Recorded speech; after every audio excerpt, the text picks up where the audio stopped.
আজি ক্লাছত আমি এতিয়া অধ্যয়ন কৰিম বিদ্যুতৰ আৰু অলপ মানে ডিটেইলত অধ্যয়ন কৰিম প্ৰথম আমি প্ৰশ্ন এটা লিখি লৈছো যে বিদ্যুৎ প্ৰবাহৰ সংজ্ঞা মানে কি মানে সংজ্ঞা দিয়া গতিকে তোমালোকক মই ইতিমধ্যে আগৰ ক্লাছত কৈছিলো যে আধান চালিত হোৱা মানে বিদ্যুৎ প্ৰবাহ হোৱা বুলি কোৱা হয় তথাপি ইয়াৰ গাণিতিক প্ৰকাশ মানে এটা ফৰ্মুলাটো লাগিব সায়েন্সত কি হয় জানানে প্ৰথমতে কাক বোলে জানিলা শব্দটোৰ মানে বুজিলা কাক বোলে জানিলা তাৰপিছত ফৰ্মুলা এটা আহি যাব এই ফৰ্মুলাটো আমি জানিব লাগিব তেতিয়া আমি পিছত অংকবিলাক কৰিব পাৰিম গতিকে মই এডাল তাৰ আঁকিছো ঠিক আছে এডাল তাৰ আঁকিছো এই তাৰৰ মাজেৰে কি হৈ আছে আধান চালিত হৈছে আধানক কিহেৰে বুজায় কিউৰে বুজায় ক্যাপিটেল কিউ এতিয়া প্ৰস্থছেদ মানে কি বুজি পোৱা নাই এই তাৰৰ যিমানখিনি মোটা হেতু কি বুলি কয় প্ৰস্থছেদ বুলি কয় এতিয়া আমাৰ যোনটো সংজ্ঞা আছে কিতাবত পঢ়িছালে গম পাবা আমাৰ নোটছতো দিয়া আছে কোনো এডাল পৰিবাহীৰ কোনো এক প্ৰস্থছেদৰ মাজেৰে টি সময়ত কিউ আধান পাৰ হৈ গলে মানে কি ধৰা এইখিনি মই ধৰিছো এইখিনিৰ মাজেৰে ধৰা কিমান আধান পাৰ হৈ গৈছে এইখিনি অকল এটা জায়গা ধৰিছো ইয়াৰ মাজেৰে ধৰা কিউ আধান পাৰ হৈ গৈছে সময় লাগিছে পাৰ হৈ যাবলৈ ধৰা টি সময় লাগিছে সময়টো লাগিব ন তুমি মই যদি ইয়াৰ পৰা তালৈকে যাবলৈ সময় নালাগিব নেকি আধান পাৰ হ'বলৈতো সময় লাগিব গতি কৰিবলৈতো সময় লাগে তেতিয়া হলে বিদ্যুৎ প্ৰবাহ কি হ'ব চাবা বিদ্যুৎ প্ৰবাহ মানে হল বিদ্যুৎ প্ৰবাহক বুজায় তোমালোকৰ আই দি বুজায় আই মানে হল কাৰেন্ট ইংৰাজীত কারেন্ট বুলি কয় তো আই ইকুয়াল কিউ বাই টি মানে হল মুঠ আধান ঠিক আছে কিউ আধানক কিউ দি বুজায় আৰু টি মানে হল টাইম মানে হল সময় গতিকে বিদ্যুৎ প্ৰবাহৰ সংজ্ঞাতে কি হয় আই ইকুয়াল কিউ বাই টি তোমালোকে এনেকৈ ক'ব পাৰা প্ৰতি একক সময়ত কোনো এক প্ৰস্থছেদৰ মাজেৰে পাৰ হৈ যোৱা আধানৰ পৰিমাণক বিদ্যুৎ প্ৰবাহ বোলে মই লিখি দি আছো লাগিলে চাবা প্ৰতি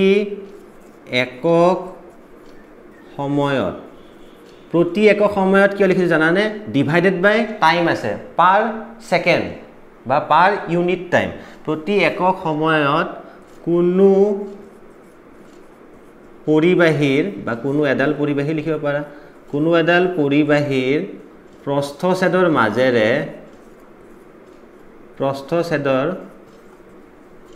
মাজেৰে পাৰ হৈ যোৱা আধানৰ পৰিমাণক কিমান আধান পাৰ হৈ গৈছে সেইখিনিকে কি বুলি কয় আধানৰ পৰিমাণক কি বোলে বিদ্যুৎ প্ৰবাহ বোলে পিছখানে লিখি দিবা গতিকে কি লিখিলো প্ৰতি একক সময়ত কোনো পৰিবাহীৰ প্ৰস্থছেদৰ মাজেৰে পাৰ হৈ যোৱা আধানৰ পৰিমাণক বিদ্যুৎ প্ৰবাহ বোলে এতিয়া এইখিনি তোমালোকে লিখি ল'ব পাৰা এতিয়া মই বিদ্যুৎ প্ৰবাহৰ এককৰ কথা পাতিম একক মানে কি জানানে নাই একক মানে হল যিকোনো এটা ৰাশি এটা বিদ্যুৎ প্ৰবাহ এটা ৰাশি হয় বুজাবলৈ কিবা এটা আমাক শব্দ লাগিব যেনেকৈ মই যদি কওঁ আজি বৰ গৰম তেতিয়া তোমালোকে যে মোক প্ৰশ্ন কৰা স্যাৰ আজি কিমান গৰম তেতিয়া মই ক'ব লাগিব যে আজি 35 কলে হ'ব না নহব মই ক'ব লাগিব 35 ডিগ্ৰী সেলসিয়াস তাৰ মানে সেলসিয়াসটো কি হয় একক মই যদি কওঁ মোৰ ইয়াৰ পৰা টাউনলৈকে যাবলৈ 5 সময় লাগে হ'বনে 5 মিনিটটো ক'ব লাগিব তাৰ মানে যিটো শব্দ ব্যৱহাৰ কৰিলে এটা ৰাশি বুজি পাওঁ সেই শব্দটো কি বুলি কয় একক বুলি কয় গতিকে বিদ্যুৎ প্ৰবাহ বুজিবলৈতো কিবা এটা লাগিব কিমান বিদ্যুৎ প্ৰবাহ গৈ আছে সেই কিমানটো কেনেকৈ বুজাম 5 6 সংখ্যা কথাটো নহব সংখ্যালত এটা শব্দ লাগিব সেই শব্দটো কি বুলি কয় তোমালোকৰ একক বুলি কয় এতিয়া বিদ্যুৎ প্ৰবাহৰ একক কি হয় চাবা বিদ্যুৎ প্ৰবাহৰ এককক কি বুলি কয় এম্পিয়াৰ বুলি কয় ঠিক আছে এম্পিয়াৰ ইংৰাজীত এ বুলি লিখে এনেকৈ এ বুলি লিখে এতিয়া আমাৰ ফৰ্মুলাটো আছিল কি আই ইকুয়াল কিউ বাই টি বিদ্যুৎ প্ৰবাহৰ ফৰ্মুলা ঠিক আছে তো আইৰ একক কি হয় এম্পিয়াৰ আই মানে হল বিদ্যুৎ প্ৰবাহ কিউ মানে কি হয় আধানৰ একক কি আমি জানিব লাগিব আমি প্ৰথমবাৰৰ কাৰণে পাইছো আধানৰ একক হল কুলম পিছলৈকে পাবা যেতিয়া হায়াৰ ক্লাছত ষ্টাডি কৰিবা সায়েন্স তে গম পাবা এটো কি হেতি বুজায় সি টি মানে কি হয় সময় তো সময়ৰ একক সেকেন্ডো হয় মিনিটো হয় ঘণ্টাও হয় কিন্তু আমি সাধাৰণতে সদায় আমি সেকেন্ডটো ব্যৱহাৰ কৰো গতিকে কি হ'ব সময়ৰ একক কি আহিব সেকেন্ড ইংৰাজীত লিখে এস বুলি লিখে এতিয়া চোৱা আই ইকুয়াল কিউ বাই টি যদি হয় আই মানে হ'ল ধৰা মই ধৰিছোঁ এম্পিয়াৰ তো এম্পিয়াৰ সমান কিমান হ'ব কিউ মানে হ'ল কুলম টি মানে হ'ল সেকেন্ড তো এম্পিয়াৰ মানে কুলম বাই সেকেন্ড নহয় জানো তো সাধাৰণভাৱে ক'বলৈ গ'লে বিদ্যুৎ প্ৰবাহৰ একক আসলতে একক মানে হ'ল এসআই এককৰ কথা কৈছে এসআই একক মানে কি জানানে তোমালোকে এসআই একক মানে হ'ল যিবিলাক একক গোটেই সৰ্বব্যাপী গোটেই বিশ্বত ব্যৱহাৰ কৰে এতিয়া সেই কথাটো মই অলপ কৈ দিছোঁ এসআই একৰ কথা ধৰা আমি সাধাৰণতে তোমালোকে লাগিলে ঘৰৰ পুৰণা মানুহ খুদিবা যেতিয়া সিহঁতে দূৰত্ব হিচাপ কৰে ফুটত কয় 1 ফুট 2 ফুট 3 ফুট কয় কিন্তু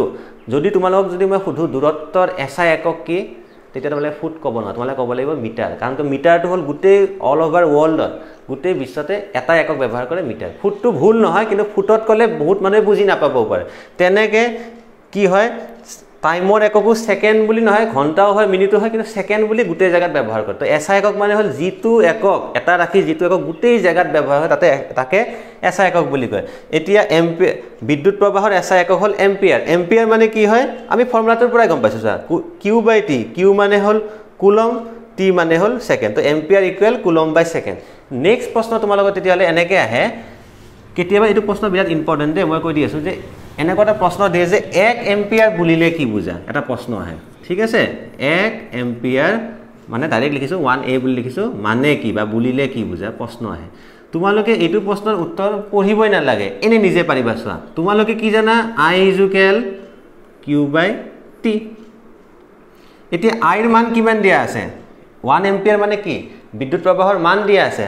আইৰ মান কিমান দিয়া আছে 1 এম্পিয়াৰ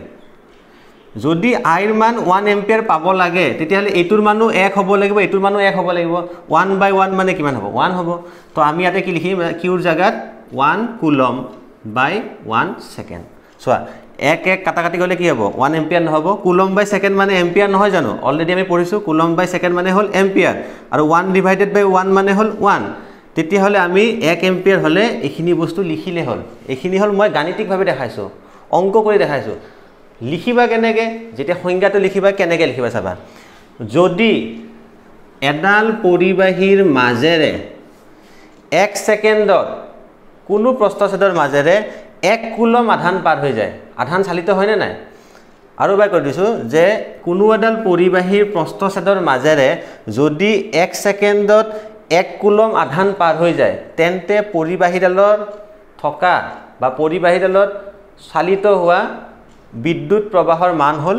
1 এম্পিয়াৰ তোমালোকে পঢ়িও ল'ব পাৰা কিতাপত কোনো প্ৰব্লেম নাই কিন্তু তোমালোকে এই লাইনটোৰ পৰাও বনাব পাৰা মানে 1 কুলম আধান 1 সেকেন্ডত পাৰ হৈ গৈছে তাৰ মানে 1 এম্পিয়াৰ একদম সিম্পল কথা 1 কুলম আধান 1 সেকেন্ডত পাৰ হৈ গৈছে তাৰ মানে 1 এম্পিয়াৰ গতিকে এইটো প্ৰশ্ন ইম্পৰ্টেণ্ট হয় তোমালোকৰ কাৰণে সো আমি আজি 1 এম্পিয়াৰ মানে কি বুজি পালোঁ এতিয়া আমি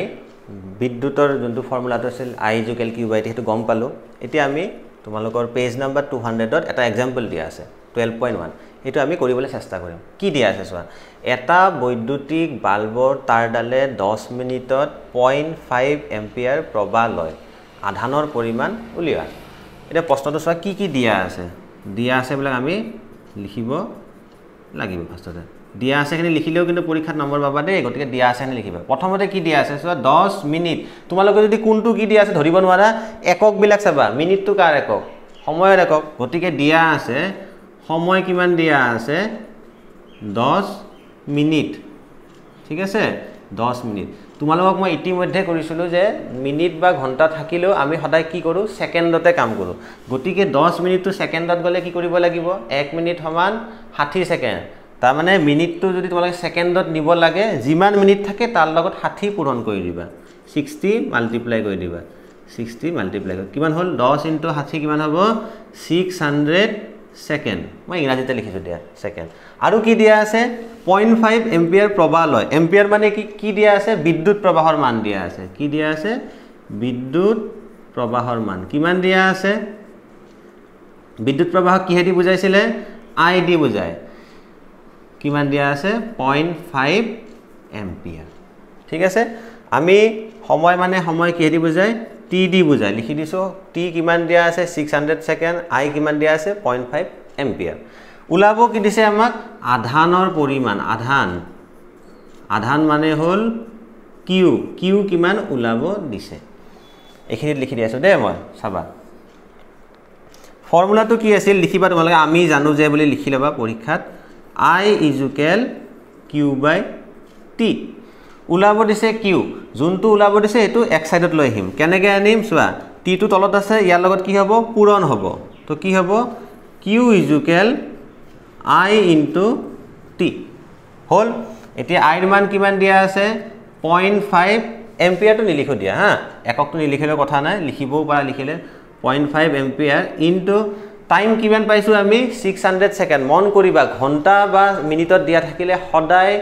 সময়ৰ এককটো সেকেন্ডত লৈ যাবা কাৰণ কি আমি যিমান যি পৰীক্ষাত কৰি অংকবিলাক মানে ফিজিক্সৰ বা কেমিষ্ট্ৰিৰ হক সদায় আমি এসা এককত কৰো টাইম কিমান দিয়া আছে 600 সেকেন্ড 0.5 * 600 সমান কিমান হ'ব 300 হলনে এতিয়া কিউৰ একক কি আছিল কুলম মই কৈছিলো নহয় I = Q/T ফৰ্মুলাটো I = Q/T কৈছিলো নহয় এটো মানে কি আছিল এম্পিয়াৰ এটোৰ মানে কুলম এটো মানে সেকেন্ড তো আমি কি লিখিম ইয়াতে আমি কুলম বুলি লিখিম মানে C বুলি লিখিম এতিয়া আমি উত্তৰটো পালো নে আধানৰ পৰিমাণ কিমান হ'ব 300 কুলম গতিকে বিদ্যুতৰ একেবাৰে যোনখিনি বেসিক আছিল জানিবলগীয়া কথা কিতাপত ফাৰ্স্ট পেজ আৰু সেকেন্ড পেজত দিয়া আছে তাৰে ওপৰত ভিত্তি কৰি মই তোমালোকক বুজালো প্ৰথম দুটা ক্লাছত এতিয়া আমি নেক্সট ক্লাছত বিভৱ ভেদ মানে কি বিভৱ ভেদ মানে আসলতে ক'ব গৈছে ব্যাটাৰীৰ কথা গতে সেইখিনি বস্তু আমি অধ্যয়ন কৰিম আজিলৈ ইয়াতে শেষ কৰিলো থ্যাংক ইউ